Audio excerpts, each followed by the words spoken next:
और आज मैं आपसे बात करना चाहता हूं कि प्रभु से कुछ बड़ा मांगे, छोटा ना मांगे, प्रभु से बड़ा मांगे, क्योंकि वो सब कुछ देने में सामर्थी है। उसके लिए कुछ भी असंभव नहीं है। परंतु हमें से बहुत से भाई बहन जो थोड़ा मांगते हैं, उनके दिमाग में केवल एक ही बात है, हमें पैसा चाहिए, हमें अमीर बनना है। इस प्रकार की बातें वो परमेश्वर से मांगते हैं। पैसा चाहिए, जॉब चाहिए, रोजगार चाहिए, बस यही चीजें मांगते हैं। लेकिन आज शाम में मैं आपको उत्साहित करना चाहूंगा कि आप प्रभु से कुछ बड़ा मांगे। जैसे हम लोग एलिसा के जीवन में देखते हैं, जब एलिया अपनी मृत्यु के निकट था, उसे पता चल गया कि अब मैं इस दुनिया से चला जाऊंगा, तब वो एलिसा को लेकर अपने साथ में गया और एलिसा ने उससे कुछ इस प्रकार से कहा। यदि आप मेरे साथ में निकाल लेंगे दूसरा राजा उसका 2 अध्याय और 9 पद, तो वहां पर कुछ इस प्रकार से लिखा है। उनके पार पहुंचने पर एलियाह ने एलिशा से कहा, इससे पहले कि मैं तेरे पास से उठा लिया जाऊं, जो कुछ तू चाहे कि मैं तेरे लिए करूं वह मांग। एलिशा ने कहा, तुझ पर जो आत्मा है उसका दुगना भाग मुझे मिल जाए। आमीन। दोस्तों, यहां पर हम देखते हैं एलियाह ने एलिसा से कहा कि तुझे जो कुछ चाहिए तू मुझसे मांग, क्योंकि इसके बाद मैं उठा लिया जाऊंगा। तब एलिसा ने इस मौके का फायदा उठाया और एलिसा ने धन दौलत नहीं मांगी, प्रभु से बड़ा मांगे, क्योंकि वो सब कुछ देने में सामर्थी है। उसके लिए कुछ भी असंभव नहीं है। परंतु हमें से बहुत से भाई बहन जो थोड़ा मांगते हैं, उनके दिमाग में केवल एक ही बात है, हमें पैसा चाहिए, हम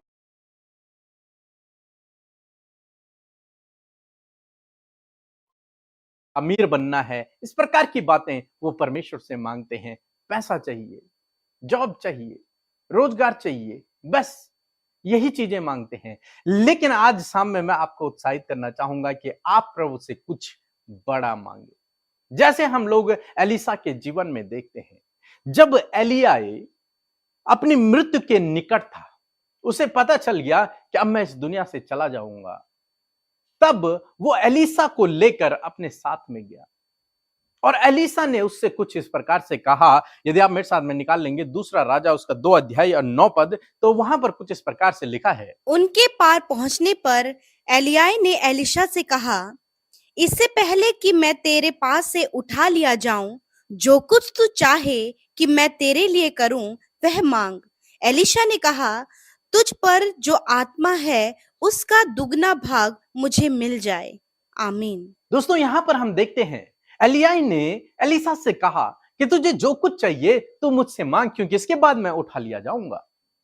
तब एलिसा ने इस मौके का फायदा उठाया और एलिसा ने धन दौलत नहीं मांगी, एलिसा ने राजपाट नहीं मांगा, एलिसा ने कुछ और चीज नहीं मांगी। एलिसा ने मांगा तो पवित्र आत्मा।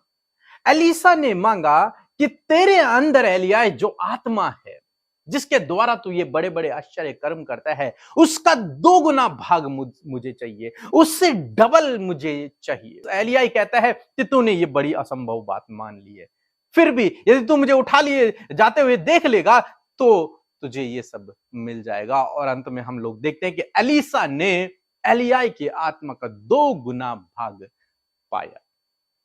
यहां पर एक इंपॉर्टेंट बात हम लोग देखते हैं, एलिसा ने कुछ और चीजें नहीं मांगी। उसे पता था कि मुझे क्या मांगना है, और उसने सबसे बड़ी चीज मांगी, वो था आत्मा, परमेश्वर का आत्मा, पवित्र आत्मा।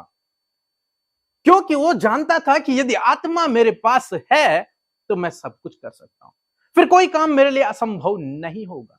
तो इंपॉर्टेंट है पवित्र आत्मा। तो आज शाम में मैं आपको उत्साहित करना चाहूंगा, आप ये धन दौलत ये सब चीजें न मांगे, बल्कि आप परमेश्वर से पवित्र आत्मा को मांगे।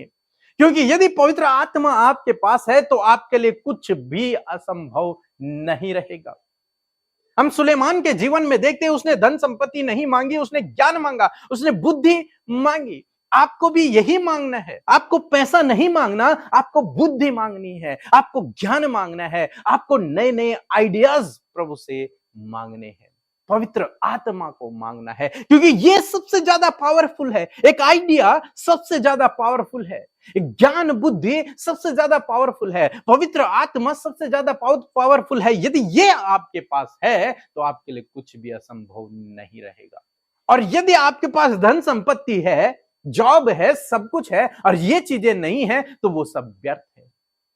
तो इसलिए आज शाम में मैं आपको उत्साहित करना चाहूंगा कि आप परमेश्वर से उसका आत्मा मांगे, पवित्र आत्मा को मांगे, ज्ञान मांगे, बुद्धि मांगे और आइडियाज मांगे, नए नए आइडियाज मांगे, और निश्चय प्रभु आपके जीवन में करेगा। आपको समझना है कि क्या मुझे मांगना चाहिए, क्या बड़ा है। जब मैं कह रहा हूं कि बड़ा मांगे, तो मेरे कहने का मतलब यह नहीं कि आप खजाना मांगे या फिर आप करोड़ों की संपत्ति मांगे, नहीं।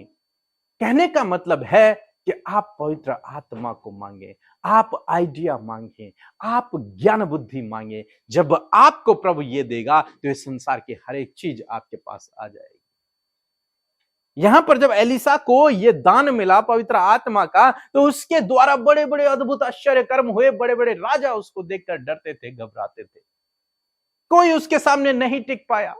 सुलेमान ने जब बुद्धि को मांगा तो बड़े बड़े राजा उसके सामने झुक गए। उसके पास इतनी धन संपत्ति, इतना आगे वो जीवन में बढ़ गया। तो आपको ये मांगना है। यूसुफ के पास जब वो आइडिया आया, जो उसने फिरौन को बताया कि 7 साल अकाल पड़ेगा, 7 साल सही रहेगा, तो तुम्हें पहले जमा करना है उस 7 सालों के लिए। जब अकाल पड़ेगा तो तुम्हारे पास सब कुछ भरपूरी से होगा। यह आइडिया जो उसने दिया, तो इस आइडिया ने उसे शिरोमणि ठहरा दिया, ऊंचा उठा दिया।